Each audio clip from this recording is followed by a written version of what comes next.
Hello everyone, আবারও চলে এসেছি একটা নতুন ভিডিও নিয়ে। আজ আপনাদের জানাবো আপনারা রেকর্ড দেখে আপনাদের জায়গার পরিমাণ কিভাবে বুঝবেন। আজ আপনাদের সুন্দরভাবে সেই হিসেবটাই বোঝাবো। তো চলুন দেরি না করে শুরু করা যাক। আর যারা এখনো চ্যানেলটিকে সাবস্ক্রাইব করেনি অবশ্যই সাবস্ক্রাইব করে রাখুন এই ধরনের নতুন নতুন ভিডিও পেতে।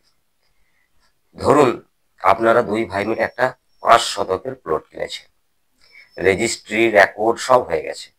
এবার যখন রেকর্ড দেখছেন একজনের 3 শতক আর একজনের 2 শতক, এটা তো সমান সমান হওয়ার কথা ছিল, কিন্তু তা না হয়ে 3 শতক 2 শতক সমান সমান হলে 2.5 প্লাস 2.5 হওয়ার কথা ছিল। এই ভুল ধারণাটা অনেকের মধ্যে আছে, আর সেই ভুল ধারণাটাই আজ আপনাদের ভাঙাবো। রেকর্ড বা পর্চা কখনোই শতকের জায়গায় 0.5 বা 0.75 এসব তোলা হয় না। তার জন্য আমাকে শেয়ার বা অংশের জায়গাটায় কি লেখা আছে সেটা দেখতে হবে। কখনো শতক দেখে জায়গার পরিমাণ নির্ধারণ করবেন না। আপনাকে একটা প্লট নাম্বারকে সমগ্র অংশ 1 ধরে নিতে হবে। আমরা আগে যেমন অঙ্কে শিখতাম সমগ্র অংশ সমান 1 ধরে নিতাম, ঠিক সেইভাবে সমগ্র প্লটটা সমান 1 অংশ। আরো সহজভাবে এটাকে করার জন্য সেই প্লটটা যত শতকেরই হোক না কেন, আপনার 1 একরও হতে পারে, 10 শতকও হতে পারে, 18 শতক, একটা প্লট নাম্বারে সেই প্লট নাম্বারের পরিমাণটা যত শতকই হোক না কেন ওইটাকে আপনি 10,000 পয়েন্ট ধরে নিন। এবার আসুন বোঝাবার জন্য আপনাদের স্ক্রিনে নিয়ে যাই। আমি আমার মোবাইল থেকে বাংলার ভূমি, যেটা এখন নতুন হয়েছে, ভূ টুলস, এই অ্যাপটা খুললাম। এবার দেখুন হোম অপশন, এই যে হোম অপশন, এই হোম অপশনে ক্লিক করলাম। এবার ওয়েব ভার্সন ফার্স্ট এই লেখা আছে, এখানে ক্লিক করলাম। এবার আমি জেলা, ব্লক, মৌজা এগুলি ঠিকঠাক করে আমাদের মতো করে বসালাম। এবার সাবমিটে ক্লিক করলাম। এবার দেখুন খতিয়ানের তথ্য আর দাগের তথ্য, এই যে দুটো অপশন চলে এসেছে। এবার আমি যেহেতু দাগ দিয়ে সার্চ করব, তাই দাগের তথ্য যেখানে আছে ওই বাঁ দিকের গোল জায়গাটায় ক্লিক করলাম এবং নিচে দাগ নম্বরটা বসালাম, দিয়ে সার্চ অপশনে ক্লিক করলাম। দেখুন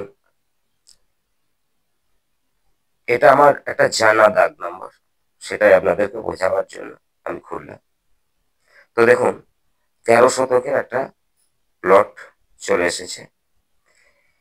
এবার দেখুন ডান দিকে শতকের ঘরে ঠিক নিচে দেখুন ডান দিকে শতকের ঘরে 0 আছে, দেখুন 0.00 আছে, এবং ঠিক তার বাঁ দিকে এই যে অংশের ঘরটাই যে দেখতে পাচ্ছেন, এই অংশের ঘরে দেখুন 0.0308 এটা লেখা আছে। এবার আমরা হিসাবটা করব কিভাবে, তো চলুন এবার আমি সরাসরি আপনাদেরকে বোঝাবার জন্য ক্যালকুলেটরে নিয়ে যাই। ক্যালকুলেটরে চলে এলাম। আমি এবার যেহেতু আমি আপনাদেরকে প্রথমেই বলেছি সমগ্র প্লটটাকে 10,000 পয়েন্ট ধরে নেবেন, সেটা যত প্লটই হোক না কেন। এবার যেহেতু আমি এখানে 13 শতকের একটা প্লট খুলেছি, তাহলে আমি 10,000 ভাগ 13 করলাম। এবার কত এলো 769.230, তার মানে 1 শতক সমান হচ্ছে পয়েন্ট আপনার 769.23 বা 23।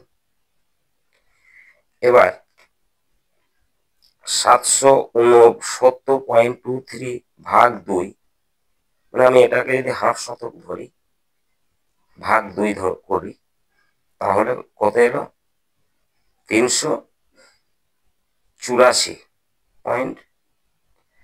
তো এই যে নিচে যেটা 308 আছে, তাহলে 384, তার মানে হাফ শতকও নয়, এটা কিন্তু হাফ শতকও নয়।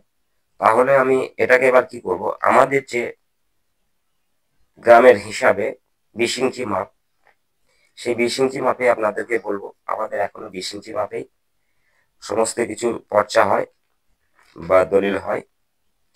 তো 20 ইঞ্চি মাপে আমরা যেটুকু জানি, 20 গুন্ডায় 1 কাঠা আর 10 গুন্ডায় 1 শতক। তাহলে আমি এই যে আমি 1 শতক সমান 769.23, তাহলে এটাকে আমি 769.23 কে আমি ভাগ 10, যদি ভাগ 10 করি তাহলে দেখুন আসছে কত, 76.92। তাহলে এই যে 76.92 সমান হলো কত আমার 1 গুন্ডা। তাহলে এই 76.92 সমান 1 গুন্ডা। এবার দেখুন ওই যে নিচের ঘরটা যেটা আমি বললাম, ওটা কত পয়েন্ট আছে, 308, 308। তাহলে এটাকে যদি আমি 76.92 দিয়ে ভাগ করি, দেখুন 4 গুন্ডা। তাহলে এ কিন্তু 4 গুন্ডার শেয়ার এর মালিক। অতএব ওই যে 13 শতক জায়গার মধ্যে এ কিন্তু 4 গুন্ডার মালিক বা 4 গুন্ডার শেয়ার। আর সেটাই দেখুন লেখা আছে বাম দিকে ঘরটায়, কিন্তু শতকের ঘরটায় পুরোটাই 0 আছে। এটা কিন্তু আমাদের 20 ইঞ্চি মাপের হিসাবে বললাম। এবার আপনারা আপনাদের মতো হিসাব ধরে নেবেন। এবার দেখুন ঠিক মাঝে 3 জনের নাম আছে, এখানে 3 জনেরই দেখুন অংশ সমান সমান, কিন্তু শতকের জায়গায় দেখুন প্রথমটায় দেখুন 2, পরেরটা 1, তারপরেরটাও 1। তাহলে ওদের 3 জনের 4 শতক, 4 শতক এই 3 জনের মালিক। তাহলে এখানে তো একজনের 2 শতক, তাহলে বেশি হওয়ার কথা ছিল না, তা কিন্তু নয়।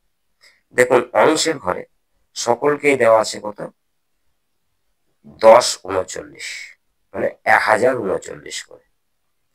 তাহলে এই যে 1039 গুণ 3 মানে কত হলো, 3117, 3117। এবার আপনি এইটাকে 769.23 5 শতক, তাহলে এরা যদি 4 শতক, মানে আমাদের হিসাবে 2 কাঠার মালিক হয়, তাহলে এটাকে 4 দিয়ে গুণ করতে হবে। 4 দিয়ে গুণ করলে কত আসছে, 3076।